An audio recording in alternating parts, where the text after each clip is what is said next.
Boa noite, muito obrigada por estarem aqui.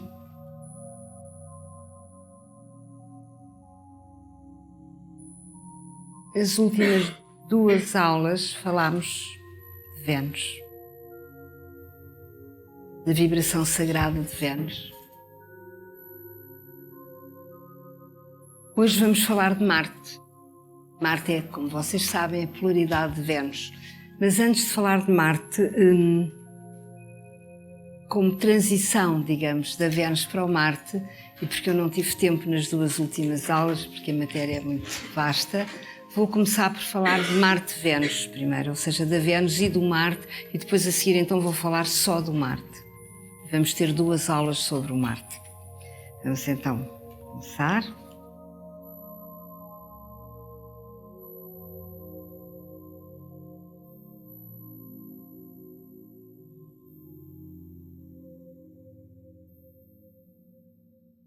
Vênus polariza Marte.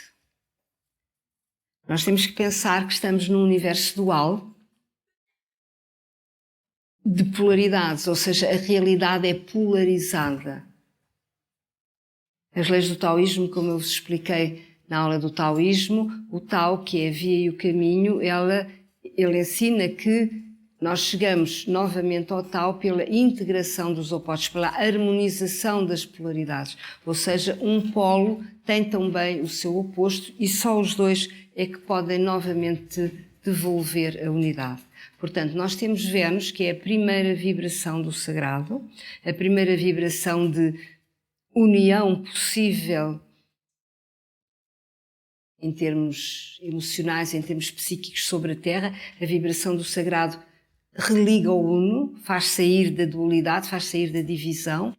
E nós temos Marte, o desejo, que polariza Vênus, ou seja, Vênus não tem como segurar a unidade no tempo.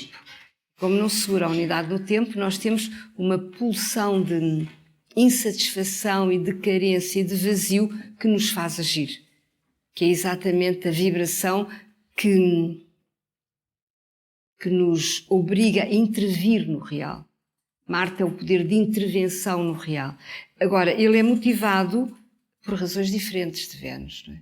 Vênus é um planeta sagrado, ela procura a qualidade, ela já traz em si a vibração do espírito. Marte, eu vou dar-vos daqui a bocadinho não sei como é de chamar estes gráficos, um gráfico do Marte, em que eu explico que Marte sai das trevas, Marte sai do vazio do mundo, Marte sai daquilo que eu chamo brecha cósmica, Marte sai daquilo que falta ao universo e que também nos falta a nós. Portanto, o Marte vem de baixo, a Vênus vem de cima. E eles polarizam-se para que juntos possamos viver sobre a Terra experiências de unidade. Então, Vênus polariza Marte, Marte o deseja, a pulsão instintiva e irracional de sobrevivência, simboliza o que falta para que o amor seja perfeito. A relação Marte-Vênus é a tensão entre a personalidade e a alma, no sentido do não ser para o ser. Portanto, o não ser procura manifestar-se, procura ser. Não é? E ele encontra o ser quando encontra uma vibração de unidade, uma vibração que o liga à essência. Eu costumo dizer que as trevas não existem, as trevas são a ausência de luz, são a sombra. A sombra não existe, a sombra é a ausência de luz. A sombra não tem essência, mas a luz tem. E a essência, que é a potência vital do universo, é criativa. Onde há essência, há criatividade. Onde há essência, há algo que se acrescenta ao mundo. Onde há sombra, nada se acrescenta. Onde há vazio, só se pode destruir. Mas não se acrescenta nada. Do vazio nasce quando muita pulsão do Marte frente à vida para sair do vazio. A insatisfação do Marte, ele quer sair das trevas, ele quer sair da dor da alma, que é o vazio existencial, ele quer sair da insatisfação da perda de unidade, porque vem tudo parar aqui novamente. Há unidade, há perda de unidade, há o retorno à unidade. Toda a vida se resume nestas etapas evolutivas. Estas etapas de manifestação, acho que é esta a palavra, não é? Portanto, a relação Vênus-Marte é a tensão entre a personalidade e a alma, no sentido do não ser para o ser. Do não ser o Marte, que não é inteligente, para a Vênus, que é a essência do ser que se procura na matéria. Manifesta-se na insatisfação amorosa presente em todos os seres humanos.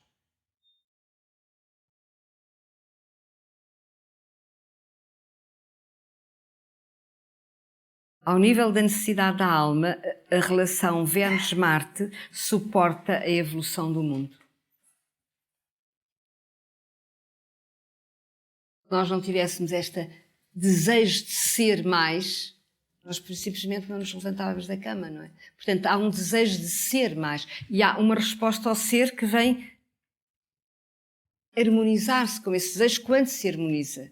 E aí temos Vênus-Marte harmonizado. Só que o Marte muitas vezes dispara sem a Vênus e dá tristes resultados, como nós sabemos, não é? Bom, portanto, e onde já vamos chegar também. Marte-Vênus é a pulsão do desejo na procura do amor, da não existência para o sentimento de existir em plenitude pela emoção da unidade recuperada. Marte possessivo arrasta a sua amada para as suas próprias trevas, para a sua área de medo e de não ser. Ou seja, aqui é importante pensar porque isto não são frases feitas, isto é a nossa vida todos os dias. Ou seja, onde há possessividade, onde há ciúme, há um Marte a puxar a amada para as trevas. Há um Marte a querer possuir a outra pessoa. Para quê? Para compensar o vazio de onde esse Marte parte. De onde é que ele parte? Da Lua. O que é o vazio do Marte? É a Lua, que é o nosso vazio existencial. A Lua que é o que falta ao universo e que nos falta a nós. E todos temos uma Lua. E todos temos um vazio a superar. Então o Marte ele sai desse vazio. E se ele não encontra, se não é a Vênus que domina a relação, o Marte vai querer possuir para não voltar ao vazio. É o medo da solidão. É o medo do abandono. Isto são, eu diria, situações psíquicas e emocionais e astrais que a humanidade ainda não integrou. Quando eu digo não integrou, é que se calhar a humanidade já devia estar um bocadinho mais evoluída, mas não está. As pessoas têm QIs fantásticos, têm percepções mentais evoluidíssimas e depois têm QEs, que é o coeficiente emocional de 10 anos de idade, de 14 anos de idade, para não ser mais novos. As pessoas não crescem emocionalmente. E se não crescem emocionalmente, vivem estas coisas. Ainda por cima, convencidas que têm razão, que o casamento lhes dá autoridade para possuir outra pessoa, ou que podem dar só ao luxo de insultar uma pessoa porque ela não é fiel. Tudo isso são equívocos marcianos, são equívocos venusianos. Em nome do amor fazem-se muitas coisas que não são amorosas e era nesse sentido que eu gostava que vocês percebessem bem o que é o Marte, percebessem bem o que é a Vênus, para perceber qual é o trabalho que a vida propõe. Eu acabei no outro dia a aula da Vênus a dizer: não se nasce a saber amar. Portanto, o trabalho que a Vênus propõe é aprender a amar. É aprender a não confundir o Marte com a Vênus. Ele tem uma função, ele existe e é necessário, mas não tem que ser confundido. A não confundir a Lua com a Vênus. Por isso é que a astrologia é tão rigorosa, porque ela, ao dar-nos a qualidade de cada planeta, ela discrimina a energia, discrimina a vibração e a gente não confunde mais. Sabe muito bem que aquele sentimento é a Lua, que aquilo é a Vênus, que aquilo é o Marte. E de repente nós começamos a ser lúcidos sobre nós próprios. E ao ser lúcido nós estamos muito mais capazes de gerir a nossa evolução, obviamente. Portanto,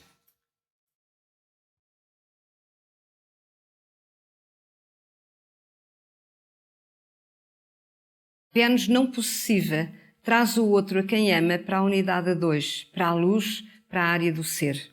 Vênus é o dia que Marte encontra, se encontra. O amor não é possessivo. A possessividade vem do vazio da alma, vem das trevas. O amor é abundante. Esse meu amigo, eu já disse essa frase, mas vou repeti-la. O António Alçada teve uma frase uma vez que ele escreveu muito inspirada, em que disse: as pessoas hoje chamam o amor às suas carências e não percebem que o amor é uma abundância. E Vênus é abundante, como tudo o que é. Amor, como tudo o que nasce do bem-estar interior. Amar é batizar a água poluída do instinto, retirar-lhe o medo que a torna compulsiva e irracional. Amar é torná-la inteligente. Isto é muito importante porque se vocês pensarem, se recuarmos no passado e imaginarmos a primeira relação amorosa entre dois seres humanos, quando eles saíram da atração puramente animal para dar qualidade ao outro, para sintonizar com a alma do outro e reencontrar a alegria desse encontro numa dimensão inteligente e não apenas instintiva, foi uma revolução incrível sobre o planeta. No primeiro dia em que isso aconteceu. Porque a Vênus vem batizar o instinto, a Vênus vem trazer ao instinto algo sagrado, algo com poder de unir, algo com poder de qualificar, algo com poder de devolver às pessoas algo mais do que uma relação sexual, algo mais do que um prazer imediato e instintivo. Isso tem os animais, mas eles não têm a Vênus. Eles não sabem como. Eles estão talvez a aprender a Vênus com os donos, os animais domésticos, porque eles têm aquela alegria incrível quando vê o dono. Já há algo de venusiano ali. Além de lunar. Lunar é a dependência que o animal tem do dono, que já é sair da alma coletiva para começar um processo de individuação. Eu li uma vez num livro uma coisa muito fascinante, diz que os animais, os cães, por exemplo, quando saltam, dão saltos à volta dos donos de alegria, porque os veem. Aquilo é uma realidade metafísica. Eles já estão a caminhar para a verticalidade, porque o dono fala o sair do horizontal. O dono torna-o inteligente, o dono qualifica, o dono comunica com o olhar dele e desperta uma alma ali, que estava adormecida na alma grupal em que aquele animal se inseria. Então a alegria de sair da alma grupal para uma alma que se comunica com o ser humano é tal que o animal salta de alegria e procura a verticalidade, procura já a verticalidade. É o início da verticalidade. Isto é qualquer coisa de extraordinário. Isso já é, eu penso que já se pode dizer que isso já é um germe de Vênus naquele relacionamento.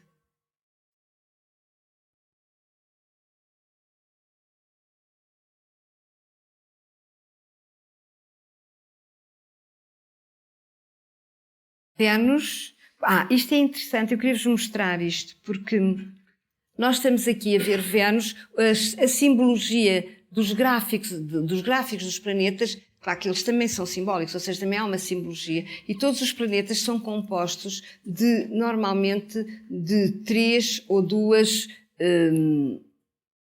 expressões simbólicas, seja gráficas e simbólicas. Neste caso, a Vênus é a totalidade, é o todo, e temos a cruz da encarnação, não é? A linha horizontal que representa a matéria e a cruz da encarnação, e a totalidade está acima da cruz, o que significa que a vibração de Vênus é sagrada. Temos Marte debaixo da linha Terra, portanto Vênus está do lado do céu, temos Marte do lado da Terra. Eu mostro este desenho porque na origem o Marte era desenhado assim, era rigorosamente a Vênus ao contrário. Então temos o Marte em que a totalidade, que é a unidade, está abaixo da linha do horizonte. Na cruz está abaixo da linha do horizonte. Então temos a cruz, a crucificação na totalidade, e o próprio Marte está abaixo também da linha do horizonte. Ele vem do fogo da Terra, ele nasce da pulsão instintiva do magma primordial, ele nasce da violência instintiva irracional, portanto é uma energia contida na Terra e na matéria. Alice Bailey chama as energias presas à matéria, chama-lhes forças, para distinguir da energia que vem do céu, que é a energia. Então nós temos a energia da Vênus, que é sagrada, e temos a força do Marte, que não é um planeta sagrado ainda. E então é engraçado ver que com o tempo o Marte foi evoluindo e a cruz foi-se transformando numa seta. Uma seta é uma coisa contundente, é uma coisa que fere o real, que vai, o símbolo do Marte também tem a ver com a faca, também tem a ver com tudo aquilo que é masculino e que pode agir e transformar a realidade. Então esta cruz foi-se transformando. Isto é o Marte como a gente o conhece. Mas a origem do Marte é esta. Eu acho muito bonito mostrar, porque vê-se exatamente a polaridade como ela se encontra. Qual é o objetivo? O objetivo é, nos nossos relacionamentos, a Vênus começar a aprender e a ser cada vez mais presente, ou seja, eu torno-me cada vez mais amorosa e mais venusiana e estou cada vez menos condicionada ao instinto irracional e compulsivo. O Marte deixa de ser tão poderoso e a Vênus torna-se cada vez mais doce ou mais compreensiva. E então, isso é uma escalada. E é uma escalada que faz que a Vênus é cada vez mais abrangente, o Marte cada vez mais reduzido, até haver um momento em que o desejo já lá não está, em que eu abro mão do desejo para amar apenas. E quando eu chego aí já não é Vênus, já é Neptuno. Então eu chego ao amor incondicional, ao amor universal, que é já a vibração amorosa que nada quer, que quer partilhar a vida. Mas para chegar ao Neptuno, que é a oitava superior, que é a dimensão dos místicos, do amor incondicional, nós temos que viver esta polaridade, senão é fantasia e ilusão. Ninguém chega ao amor incondicional sem passar pelo desejo, pela possessividade, pela denúncia dessas coisas todas, pelo trabalho interior que exige exatamente denunciar o Marte e optar pela vibração compreensiva, indulgente, inteligente, capaz de ver o outro em toda a sua dimensão, que é Vênus, de facto, quando atinge a maturidade. Portanto, isto está na origem de todos os relacionamentos humanos e não só. Nós podemos amar uma planta, amar um animal, amar a vida. Quer dizer, a Vênus está presente. Vênus é o germen da vida, não é? Vênus está presente em todo o nosso comportamento. E Marte também, porque o desejo vem como compensação quando Vênus não está presente. Ele é o que falta a Vênus. Ele é aquilo que deseja porque a Vênus não está lá. Quando a Vênus está, Marte reverencia. Quando ele já sabe reverenciar. E aí vamos também para a evolução do Marte, mas isso falo-vos daqui a bocadinho. Portanto, estamos aqui na Vênus.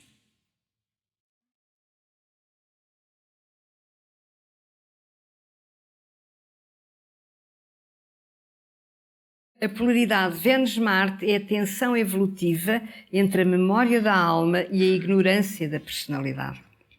Eu gosto muito desta síntese. Porque a alma traz memória do amor perdido, traz memória da unidade perdida. A alma quer o amor e a personalidade deseja possuir as coisas para se sentir segura. Possuir, quando eu digo possuir tudo, possuir um ser humano, possuir dinheiro, possuir poder, possuir... É o mundo do escorpião. O mundo do escorpião é a ilusão da posse como ilusão de segurança. Esse mundo do escorpião é altamente poderoso sobre a Terra. Ainda é altamente poderoso. Só não é para aqueles que fazem o seu processo e que já o denunciaram. Infelizmente não é a maioria, como vocês sabem. Eu pus intencionalmente a rosa e o cravo porque, na realidade, ao nível dos reinos, as energias correspondem-se. E o Etienne Guillet, que é um biólogo francês que trabalha com radiestesia, com o pêndulo, ele mediu as frequências das correspondências dos vários mundos, se assim se pode dizer, dos vários reinos, e chegou a conclusões incríveis. Então ele diz que na natureza a Vênus vibra na vibração do amor, a rosa vibra na vibração do amor, ou seja, quando nós oferecemos uma rosa, nós estamos a oferecer um pouco de vibração amorosa àquela pessoa, na realidade. E se eu puser o pêndulo, ele vibra nas 6 direções da Vênus, que é exatamente as direções em que vibra o cobre, que ao nível do metal tem rigorosamente as mesmas 6 direções. E por aí fora. E se vocês quiserem escolher um perfume venusiano, vocês vão com o pêndulo e quando aquilo vibrar sobre o frasquinho das 6 direções, podem ter certeza que a vibração de Vênus está lá. É incrível. Então, o Marte vibra na direção, ou melhor, o cravo vibra na direção de Marte. O cravo é masculino e tem a energia de Marte. E isto é tão incrível que quando foi o 25 de Abril, as pessoas puseram cravos nas espingardas e não sabiam. Ou melhor, a alma deles sabia. A alma de alguém soube e pôs o cravo na espingarda. Ou seja, passou de uma vibração bélica violenta para a mesma vibração pacificada. Era a vibração do Marte. E o símbolo dos cravos ficou o símbolo do 25 de Abril. Isto é preciso muita sabedoria ancestral, é preciso, ao nível do inconsciente das massas, muita memória de conhecimento para uma coisa destas ter acontecido.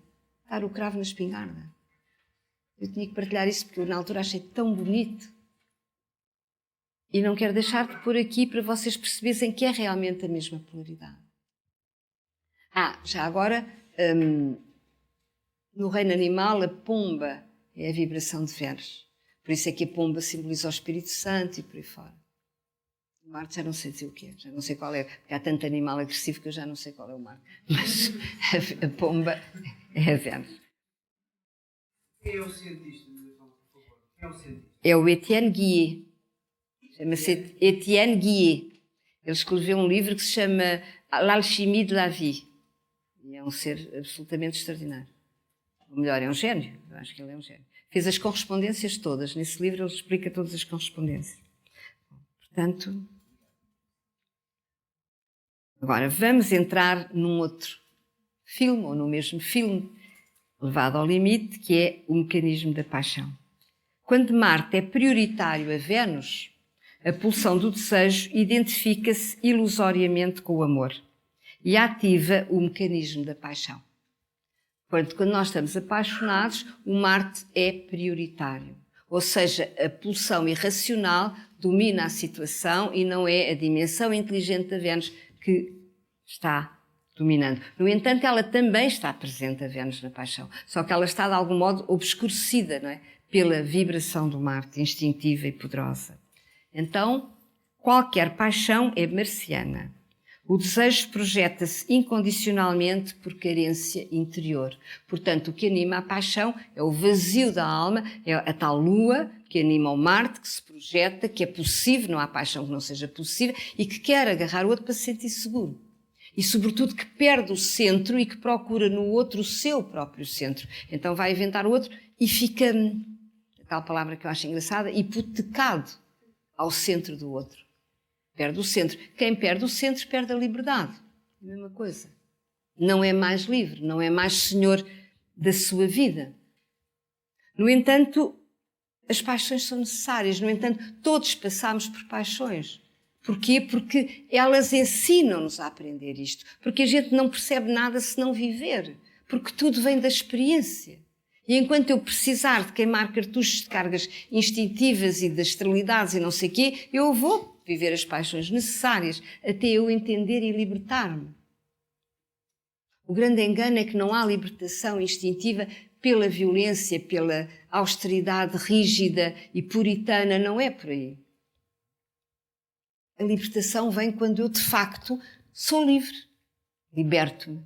Quando me liberto, quer dizer que a energia instintiva não me pesa, não me incomoda, não me pressiona, porque eu valorizei outra energia. Há um livrinho daquele senhor que escreveu os florais de Bach, um médico, um livrinho que se chama Curso a Si Próprio, Heal Yourself, e ele diz uma coisa muito bonita, ele diz que nós não temos que contrariar os nossos defeitos. Neste caso não é defeito, é a pulsão instintiva que está cá, que é nossa.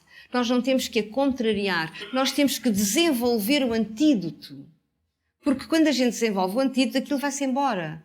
Neste caso, o antídoto do Marte é a Vênus. Se eu abrir muito o coração, o Marte fica muito mais atrofiado, porque o coração ganha, o coração vai à frente. O amor vai à frente. Então o Marte serve a Vênus, que é o que ele tem que fazer. Ele não tem que ser prioritário. Ele tem que ser usado até para a união física, para a união sexual, mas a Vênus, a energia do coração, deveria, lá está a primeira, a energia do reconhecimento das almas no seu próprio plano, do reconhecimento da qualidade anímica que faz que eu valorize aquela pessoa e não a outra. Agora, se eu não reconheço a qualidade, o que é que eu vou fazer? Porque eu tenho lá a Vênus, eu vou inventar a pessoa. Não sei se ela tem qualidade, mas eu quero que ela tenha, porque o meu desejo quer que ela tenha, então vou inventá-la. Claro que depois temos a paixão, eu invento, eu projeto e depois, fatalmente, a vida devolve-me a ilusão e a desilusão. Devolve-me a desilusão porque eu me iludi e a vida nisso é implacável. Portanto, A paixão é compulsiva, cega e irracional. Embora algumas paixões possam ter já uma vibração venusiana, outras não têm coisa nenhuma, a não ser por atração instintiva. Quando têm uma vibração venusiana já estão um bocadinho batizadas, como eu dizia há bocado, não é? A paixão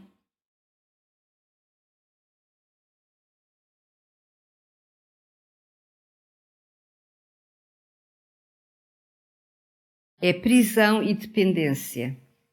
Na paixão, Vênus é confundida com a Lua, o nosso vazio maior. Portanto, a paixão procura preencher o vazio lunar. E há uma lei universal que a astrologia ensina e que todas as tradições espirituais deste mundo ensinam, é que esse vazio ninguém o preenche de fora para dentro. Esse vazio é metafísico. Esse vazio é um vazio da alma e da perda de unidade universal. E é dentro de nós que esse vazio tem que ser reposto e refeito e reencontrado. Quando a gente se religa à mónada, que é a nossa essência divina, que é o divino em nós, há um momento quando entramos de facto em entrega total e meditação que o vazio deixa de lá estar. Porquê? Porque a vida interior, ela vai preencher o vazio. E aí sim, aí há abundância amorosa, aí podemos ser nós a ajudar os outros e a preencher o vazio das outras pessoas.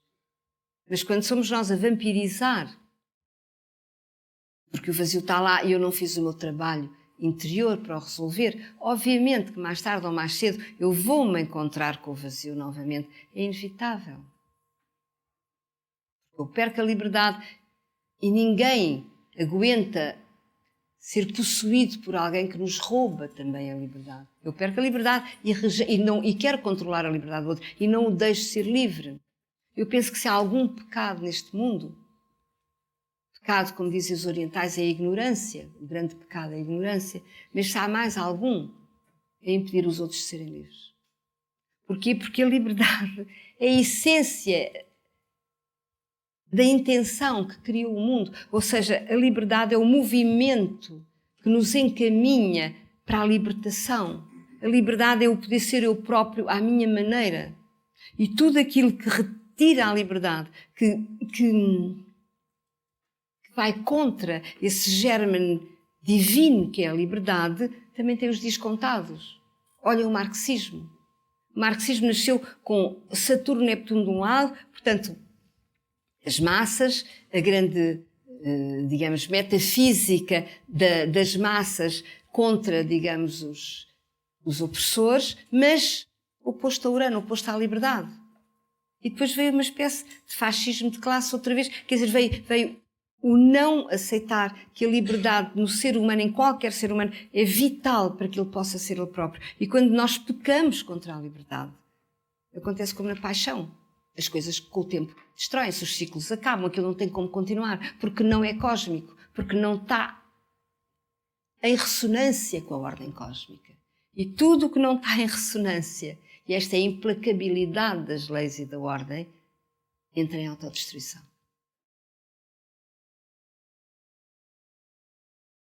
Portanto,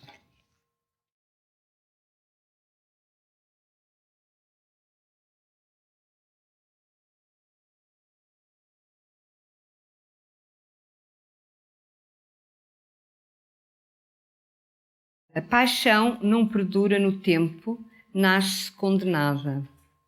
Sempre à espera de desilusão e desencontro, tem um fim doloroso e solitário, pelas razões que vocês acabaram de entender. Agora, há uma coisa certa, ela tem um fim doloroso e solitário, mas nós podemos não ter. Ou melhor, nós devemos não ter. Porque eu penso que uma paixão bem entendida faz de nós seres mais adultos emocionais, faz de nós seres mais capazes de amar, faz de nós seres mais inteligentes, mais atentos ao outro e às suas necessidades. Portanto, a paixão acaba. Agora, eu continuo e começo, eventualmente, uma forma de estar muito mais sábia e muito mais harmoniosa. É importante perceber isso. Nada neste mundo, quando a gente entende as crises e os ciclos da vida, nós percebemos que os ciclos da vida e as crises que esses ciclos propõem, as quadraturas do Plutão, as quadraturas do Urano, não estão ali para nos torturar. O universo não é masoquista. Estão ali para nos dar a oportunidade de sermos livres. Estão ali para nos dar a oportunidade de ir mais longe na consciência da ordem e no entendimento do processo. É por isso que estas coisas todas servem. E servem bem, elas cumprem a sua função e nós temos que as viver e não rejeitá-las e não fugir delas. Temos que viver o que temos que viver. Agora, pagar o preço e saber pagar o preço.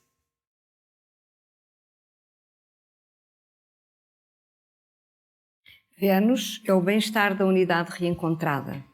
Marte, a ausência de onde se parte. O mal-estar que impulsiona a ação.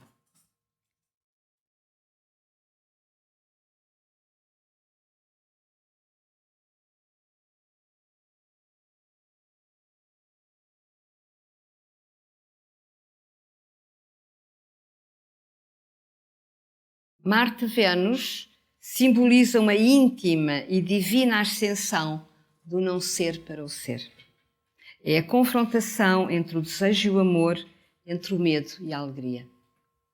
Penso que todos nós sabemos bem, por estarmos vivos neste planeta, do que é que se trata, não é? Todos nós estamos sujeitos a estas dualidades, a estas dores, a estas ilusões. Agora, há uma coisa certa, nós estamos sujeitos, mas se entrarmos em processo ascendente de autoconhecimento, estamos cada vez menos sujeitos.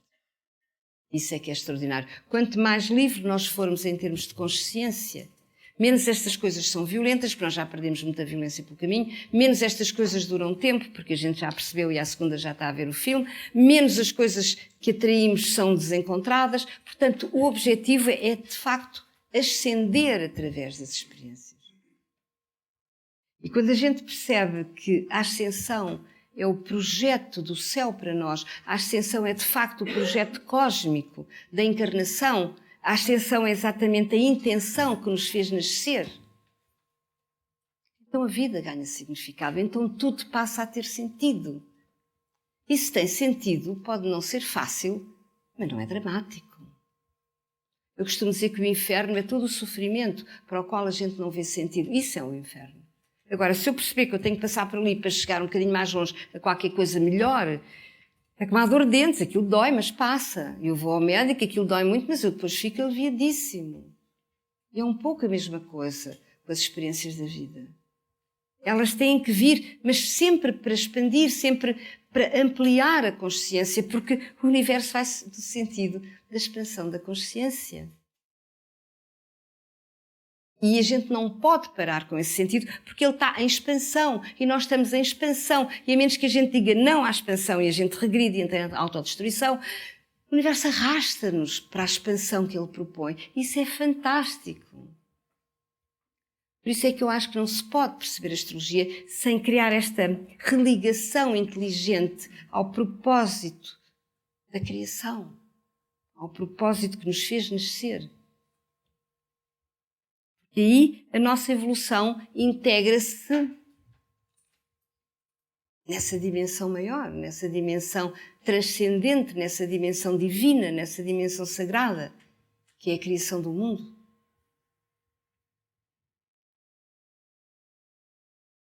E agora, isto termina por aqui. Enfim, nada termina, não é? Mas eu tenho que terminar em qualquer lado. A relação Marte-Vênus e vamos entrar diretamente na aula do Marte.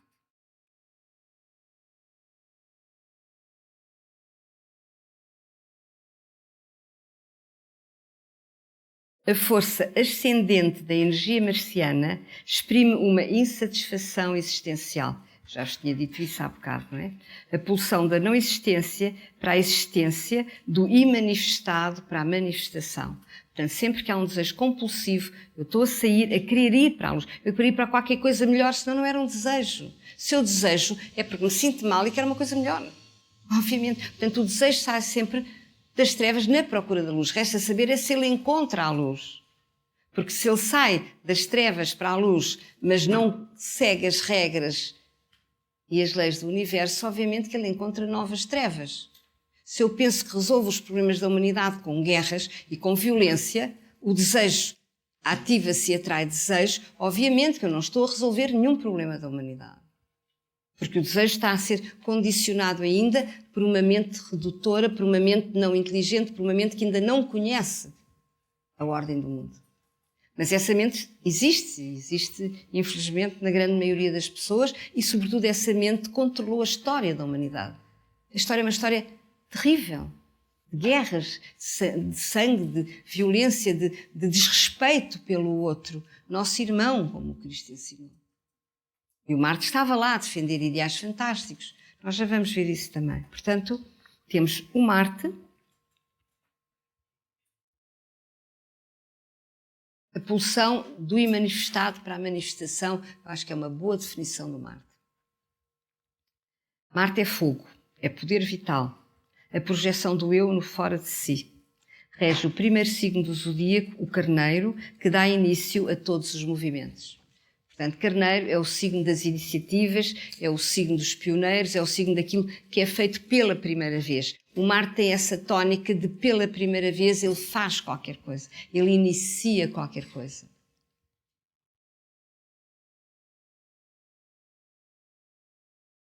Toda a ação é marciana. Marte manifesta-se como motor da nossa intervenção no real. Portanto, o desejo não é apenas, eu estava a falar no desejo psíquico há bocado e no desejo ligado à Vênus e ligado ao instinto, mas tudo o que é trabalhar, bater com um martelo numa pedra, fazer uma casa, isso é Marte. Marte, quando eu acho, quando eu faço qualquer coisa, portanto, é uma energia fundamental, é uma energia vital. Marte é fundamental, é fogo. Eu sem fogo fico na cama e não me levanto. E Vênus também é fogo, mas Vênus é fogo de uma oitava acima.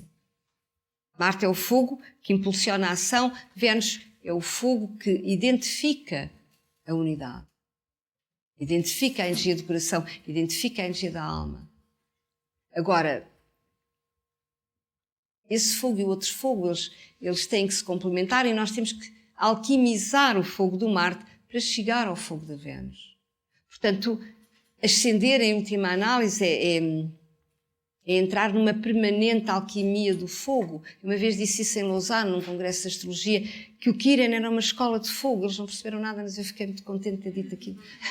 É uma escola de fogo, trabalha ao fogo. As pessoas saem daqui ligadas ao fogo instintivo, básicas, primárias, agressivas, e vão começando a denunciar esse fogo à medida que vão descobrindo que há outra forma de estar no mundo. É uma alquimia. E quando chegam ao último ano da astrologia, estão muito à vontade com o seu Plutão, com o seu Marte, com a sua quadratura, já ninguém se importa, porque as pessoas percebem que aquilo está lá mesmo para ser trabalhado e para ser aceito e para ser entendido. E em última análise é de fogo que se trata. Fogo instintivo, fogo de consciência, que é a fé e o amor. Eu diria que é a passagem de um fogo para outro fogo. E aí chegamos ao Escorpião, a tal porta oculta de Escorpião que permite a morte do ego e permite essa passagem, mas isso também já é outra história. Já lá vou também. Com o Marte também faz parte. O Marte é o planeta que rege o Escorpião. É o planeta que se é potencializado pelos 1000 volts da energia que é Plutão. Portanto, o desejo atinge a sua máxima potência em Escorpião. O desejo instintivo. O Escorpião é obsessivo, compulsivo, só para na morte. Nunca vi nenhum Marte em Escorpião dizer eu desejo, mas talvez seja melhor não, e pode ser que não faz esses raciocínios. Eu desejo, vou e só paro quando houver uma parede ou quando a morte me fizer parar, ou quando a impotência, eu não poder mesmo fazer aquilo, me fizer parar. Por isso é que o Escorpião atrai a morte, porque o poder do Marte vai longíssimo na ilusão. Vai tão longe, as coisas quando chegam ao limite viram no seu contrário. Por isso é que o Escorpião tem o poder de inverter essa consciência, porque se eu percebo da altura que o meu desejo não tem como agir, que eu sou impotente, ou o mundo é um caos e ele também não é tão caos como isso tudo, ou então o poder está no outro lado, não está na minha mão. Então onde é que está o poder? E aí o Escorpião interroga-se pela primeira vez. O poder está no céu, obviamente. O poder está na intenção criadora do mundo. Pode-se chamar Deus, pode-se chamar Urano, pode-se chamar ordem do universo. Mas o poder está lá, não está na nossa mão.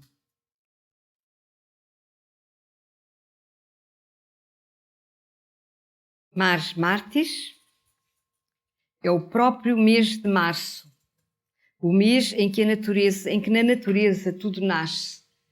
É a primavera. Portanto, Carneiro é o primeiro signo, é o signo onde nasce a primavera. No calendário chinês, o ciclo do ano começa exatamente em Carneiro, na primavera, com o despertar de todas as flores, de toda a vida sobre a Terra. Isso é Marte.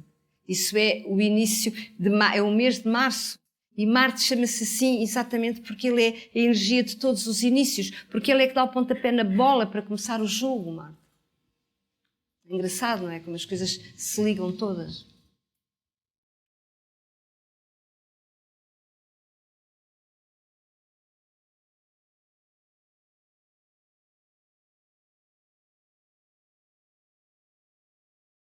Então agora temos o Marte, identifica-se igualmente, como ele se identifica com o Carneiro. Eu fiz-vos a aula das casas astrológicas, não sei se vocês se lembram, mas a primeira casa, a casa começa no ascendente, ela tem a vibração do Carneiro.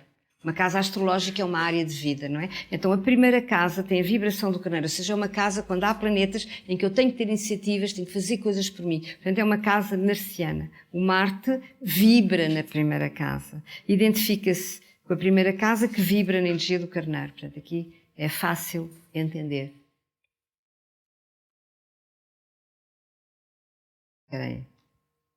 Há aqui um outro Marte. A primeira casa astrológica, para quem não se lembra, é a área onde o eu se descobre frente ao mundo e encontra a sua primeira identidade. Portanto, a primeira casa, que é o ascendente, no fundo começa no ascendente, é onde eu vou descobrir a minha persona, ou seja, vou agir no mundo e o mundo vai-me devolver o espelho daquilo que eu fiz e eu, ao devolver-me o espelho do que eu fiz, eu começo a perceber quem sou. Isto é a minha primeira identidade. Eu faço um teste de sou capaz, não sou capaz, faço, não faço. E o mundo vai-me dizer se eu faço ou não faço. Então, na casa 1, eu estou, se houver lá planetas, eu estou sempre a testar essa descoberta de mim, não é? Portanto, e o Marte tem essa função, fazer-me agir, fazer-me atirar para a frente. Se eu tiver a Lua, por exemplo, que é a minha insegurança, que é o meu vazio na casa 1, eu sou inibido, inseguro, eu tenho medo de agir e por aí fora.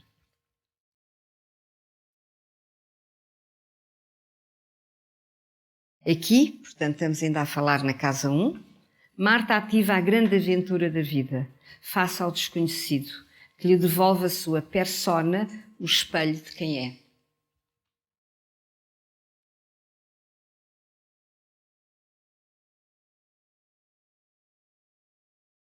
Marte é masculino, como é óbvio, não é?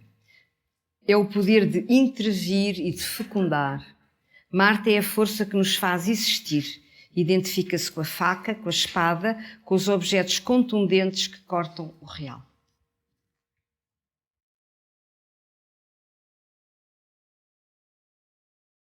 Marte é filho das trevas, foi aquilo que eu disse há bocadinho. Nasce do vazio da alma, da grande ausência, da brecha cósmica. Sem termos consciência deste vazio interior, nós não temos como conhecer-nos a nós próprios. Eu digo isto por mim, porque enquanto eu não percebi que esse vazio fazia parte da minha condição de ser encarnado, eu não sabia quem era, eu não queria aquele vazio e não sabia o que cá estava a fazer, e, quer dizer, achava que era eu que era insegura e diferente dos outros. Na realidade, todos temos uma lua. Esta condição do vazio é existencial. Não há que querer não ter, há que saber resolver, que é uma coisa diferente. E o desejo, ele nasce desse vazio. O Marte serve a Lua numa primeira etapa instintiva. Todos aqueles seres que caminhavam para as batalhas com grandes ideais, eles estavam apenas a projetar a sua violência interior e a sua necessidade de compensação que vinha dessa ilusão de ideal que eles projetavam. Tudo isso era um equívoco de uma ponta à outra. Nada disso tem a ver nem com ordem, nem com psiquismo harmonioso, nem com paz, nem com nada. E a história foi isso. E nós estamos agora com o privilégio, nesta altura, de poder perceber e denunciar tudo isso. Porque o sétimo raio faz-nos entender a ordem, faz-nos entender o sentido da vida, faz-nos entender a intenção que move o mundo. Isso nunca foi possível. Então as pessoas moviam-se pelas suas atitudes básicas e racionais de sobrevivência. Era o fogo da terra que as fazia mover, não era a inspiração do céu. Alguns eram inspirados. Claro que houve santos, os inspirados na história, graças a Deus. Mas a história não foi guiada e conduzida, a maior parte das vezes, por seres inspirados. Antes, pelo contrário. Inspirado quer dizer em espírito. Não é? Então, agora, vamos ver uma coisa engraçada, que é assim. Como tudo no universo, a energia marciana está sujeita a um processo de evolução e de ascensão. Eu fiz este desenho que acho muito engraçado, que é o zodíaco a subir, como eu vos mostrei que o zodíaco é uma espiral, e pus o Marte por ali fora ao pé de todos os signos. Ou seja, o Marte vai subindo de subtileza de signo para signo. Um Marte em Carneiro é uma coisa, mas um Marte em Touro já deseja de outra maneira, é filtrado pela Terra, um Marte em Gêmeos é filtrado pelo ar, um Marte em Câncer é filtrado pela água, portanto, consoante o elemento, o Marte vai tomando nuances. É engraçado porque só a astrologia é que dá estas descodificações. Por muito que estude em psicologia, nunca vi, o meu filho andou em psicologia, ele fez um trabalho sobre o Marte, ele procurou por todo o lado, não havia, sobre o Marte, sobre o desejo, ele procurou por todo o lado, e as pessoas diziam umas coisas sobre o desejo, diziam umas coisas, claro, mas nada que tenha esta qualidade de perceber que o desejo, como qualquer outra energia, é trabalhada e pode ascender de signo para signo desta maneira, é incrível. E se eu tiver o Marte em ar, por exemplo, em Gêmeos, eu lembro-me do senhor meu amigo que tinha o Marte em Gêmeos, Gêmeos é ar, não é? Em movimento. E quando ele tinha uma depressão ou quando se sentia mal, ele tinha um brevet, pegava numa avioneta e ia voar. Era o Marte dele, ia voar. Era assim que ele vivia o Marte. Porquê? Porque estava em ar. Já é um Marte muito evoluído, um Marte que voa em vez de bater no próximo, é fantástico. É evidente. Mas é para perceberem que o Marte tem muitas nuances, muitas nuances. E eu gosto na aula de Marte que vocês percebam essas nuances e depois no fim dou-vos a relação do Marte com os vários planetas. Mas agora é só dizer que ele também está sujeito a um processo de ascensão.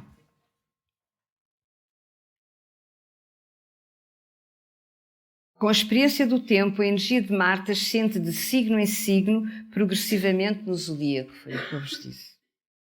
Então agora fui buscar este gráficozinho, que era o gráfico da aula do símbolo, que é os 3 níveis do mundo, para vos explicar o quê? Para vos explicar que o Marte pode ser identificado em 3 grandes níveis. Na base, no meio e no fim, ou seja, ele pode ser identificado que é o Marte primitivo, com o passado, com as forças primordiais, com as forças mais instintivas, o Marte mais básico é este Marte. Depois temos um Marte que já é identificado com a mente, com a razão, com o combate à dualidade, com o presente, e temos um Marte que se pode identificar com o futuro, que é com a vitória, com a ascensão, com a transcendência. Então temos 3 níveis de Marte. E eu vou analisar-vos hoje os 2 primeiros níveis e fica o 3º nível de Marte para a semana. Fui buscar uns exemplos de mitologia porque os encontrei na obra da Lise Green, que sabe muito de mitologia, é uma grande astróloga, e achei muito engraçado o que ela dizia sobre o Marte. E digamos, fui buscar aquelas informações que ela dava para pôr na minha aula. Portanto, vamos então agora, primeiro nível de Marte. Na Grécia, o Marte era chamado Ares, deus da guerra. Identificava-se com a força que vem da Terra, com o seu lado obscuro e tenebroso. Era um Marte terrível, um Marte grego.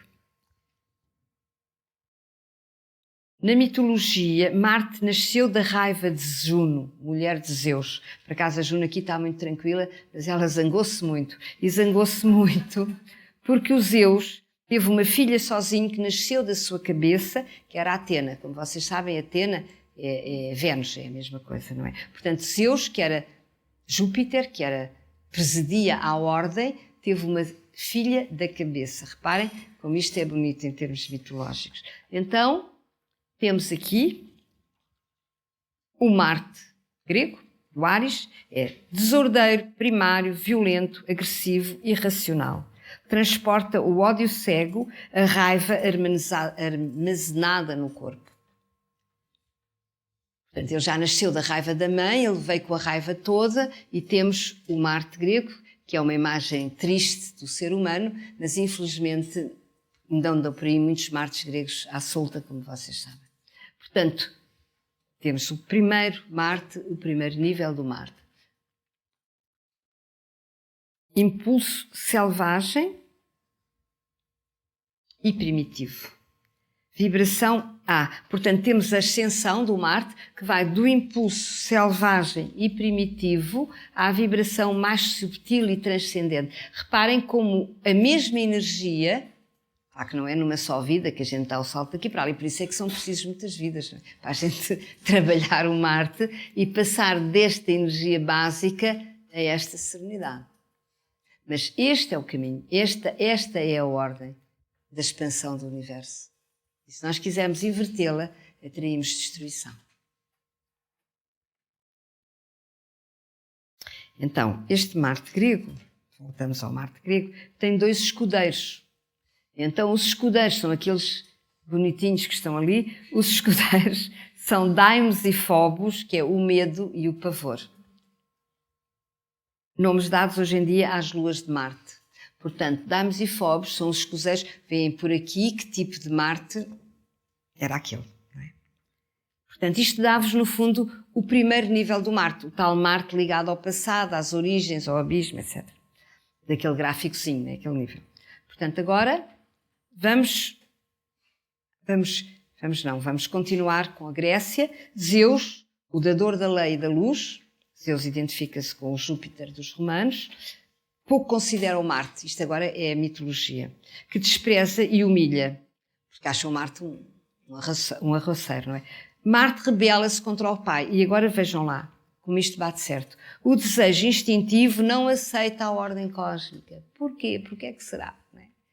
Eles já sabiam, os gregos. As pessoas dizem que a mitologia é uma coisa, enfim, que não é muito digna de respeito, mas contrariamente a mitologia é muito digna de respeito. Porque eles, por imagens, eu diria, básicas, porque eles não eram tão subtis, a um certo nível, mas a mitologia bate sempre certo com tudo. Portanto, o desejo instintivo, o Marte, ele rebela-se contra o pai. O desejo não quer a ordem.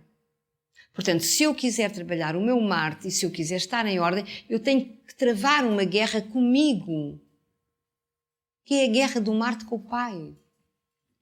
Está lá, todos temos um Marte, todos temos um Júpiter. Todos temos uma ordem que chama por nós, temos um desejo instintivo que nos chama para a lei da sobrevivência. E, portanto, isto que os gregos definiram desta maneira tem a ver com a essência psíquica, com o psiquismo dos seres humanos. Portanto, Atena representa o princípio venusiano, a tal que nasceu da cabeça, o amor. Filha de Zeus, aceita a ordem que ele simboliza. Por isso é que ela é sagrada. Atena é Vênus, não é? Por isso Atena, Vênus, é inteligente e o Marte é irracional. Áries e Atena não se identificam. Claro que eles não se davam muito bem com o outro, percebe-se. Exatamente, Marte e Vênus não se identificam como o Marte que rege o carneiro está oposto à Vênus que rege a balança. Vejam como a astrologia é rigorosamente a mesma coisa dita de outra maneira. Portanto, na Grécia eles ensinam que o Áries e a Atena não se identificam, porque um nasceu da raiva e o outro nasceu da inteligência do pai, e na prática, na astrologia, o Marte rege o carneiro que está na casa 1 e a Vênus rege a balança que está na casa 7. Portanto, há uma oposição aqui. Uma oposição que nós teremos que harmonizar. Lá veio o taoísmo a dizer que nós temos que integrar os opostos. Agora, à partida, este vem da Terra, este vem do céu, a Vênus vem do céu. A Vênus baixa à Terra do céu e o Marte sobe da Terra para o céu. Um desce e outro sobe. E eles têm que se encontrar aqui num ponto de unidade que sou eu, que tenho que saber gerir aquelas tensões opostas. Eu diria que dá que trabalho, mas é bonito quando percebido desta maneira, não é?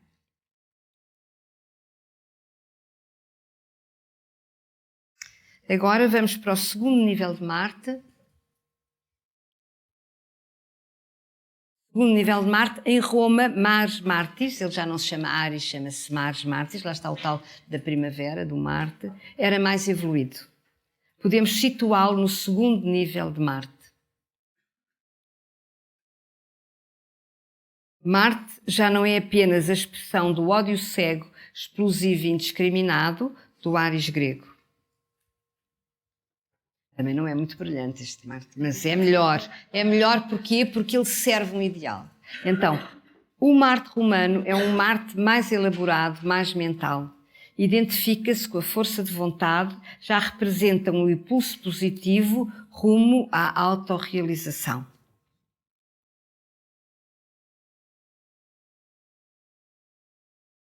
O Marte romano é já a vontade do ego heroico. Leva a afirmar o que se quer e a obter o que se deseja. Exprime o poder e a vontade do primeiro raio da criação, poder de já querer ser quem devemos ser.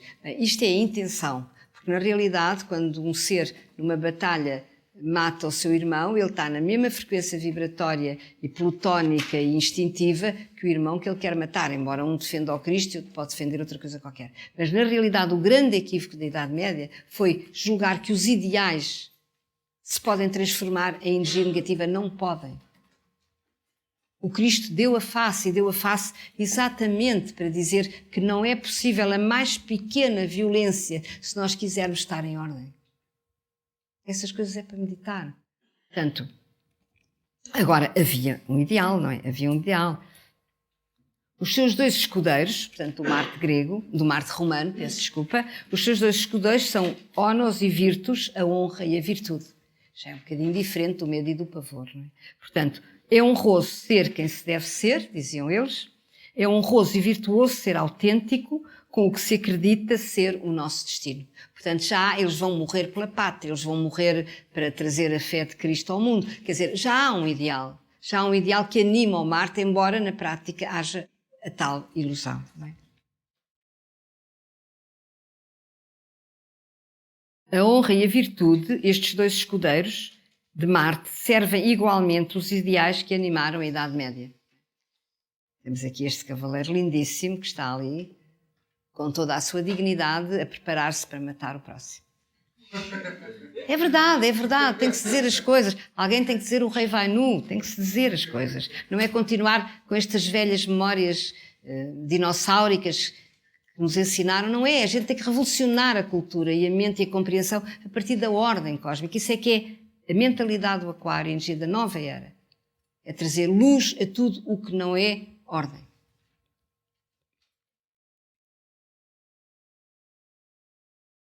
Ideais que exprimiram o grande equívoco, a ilusão religiosa das guerras santas e das cruzadas.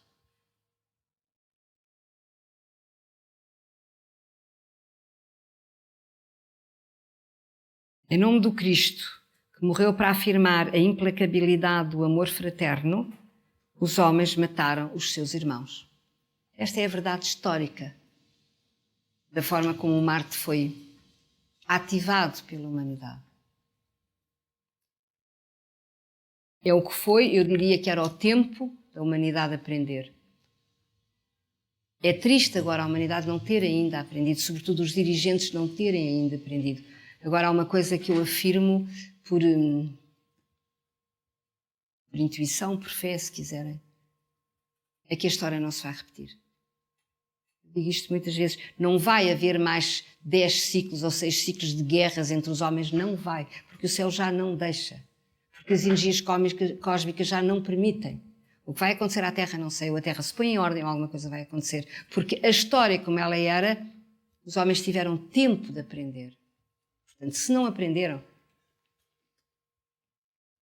Agora, muita gente está a aprender e muito rapidamente as coisas estão a abrir. Muito rapidamente uma luz está a baixar pelo planeta e nós estamos todos aqui do lado da luz, a querer a luz. Como nós, está muita gente no planeta, em muitos sítios, em muitos países, em muitos grupos. Portanto, alguma coisa está-se a iluminar sobre o planeta. Isso é o novo tempo que se anuncia. Não é este velho tempo que já não interessa a ninguém. Já passou. Só não passou para as mentes arcaicas dos homens que ainda são escravos do seu próprio medo.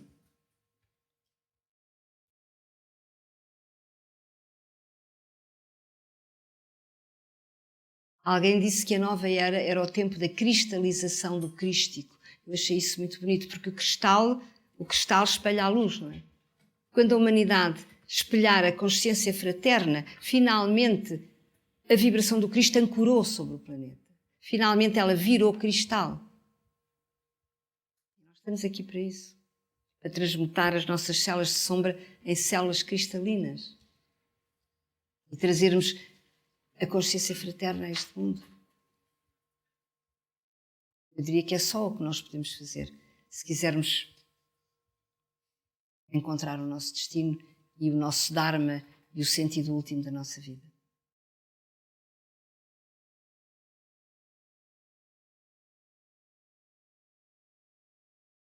Mais uma imagem da Idade Média, que eu acho muita graça, costumo dizer, um certo humor negro, e com muitos choros e rezas nos fomos a eles e os despassámos a fio de espada. Isto é o cronista da Batalha de Ourique que conta, não é? Cá está o herói, cá está o cavaleiro, a rezar à Virgem, a pedir a sua proteção para, em nome de Deus, do Cristo, matar os seus irmãos. Vejam como foi a história, como foi a ilusão da história.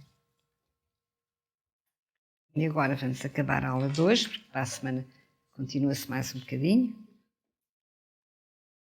Diz Liz Green, a agressividade pode definir-se como o impulso cego de autoafirmação. É a expressão violenta de todos os elementos da nossa personalidade, sem consideração pelos outros. A agressão é uma força separatista inversa ao amor, que é unitário.